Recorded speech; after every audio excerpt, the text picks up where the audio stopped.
എൻ്റെ സ്വന്തം കട്ടയ്ക്കോടാണിത്. കട്ടയ്ക്കോടിലെ ഓരോ മരങ്ങൾക്കും ചെടികൾക്കും റോഡിനുമൊക്കെ എന്നെ അറിയില്ലായിരിക്കും, പക്ഷേ എന്നെ അറിയാം. അയ്യോ എനിക്കറിയാം. ഓക്കെ, അങ്ങനെ നമ്മുടെ ഇത് ഇവിടുത്തെ RC ചർച്ചാണ്. കാട്ടാക്കടയിലുള്ള കട്ടയ്ക്കോടുള്ള ഇത് ഇവിടുത്തെ പോസ്റ്റ് ഓഫീസ്.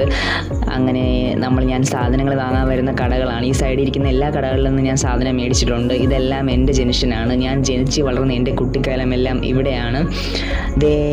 ഈ ഒരു സ്ഥലത്ത് നിന്നാണ് ഇപ്പോൾ നമ്മൾ വീട്ടിലേക്ക് പാല് വാങ്ങുന്നത്. നേരത്തെ കണ്ട ജംഗ്ഷനിൽ നിന്നാണ് ഞാൻ നോർമലി ഇടയ്ക്ക് വാങ്ങിച്ചുകൊണ്ടിരുന്നത്. ഇപ്പം നമ്മൾ ഇവിടെ നിന്നാണ് പാല് വാങ്ങാറുള്ളത്. അങ്ങനെ ഇവിടെ നിന്ന് പാലും വാങ്ങിച്ചിട്ട് ചലിക്കുകയാണ്. ഇപ്പോൾ ഇവിടെ ഒത്തിരി ആൾക്കാർ വന്ന് പാല് വാങ്ങുന്ന സ്പോട്ടാണ്. അപ്പോൾ ഇവിടെ നിന്ന് പാല് മേടിച്ചു. ഇവിടെയാണ് നമ്മൾ ബസ്സിലൊക്കെ ഇറങ്ങുന്ന സ്പോട്ട്.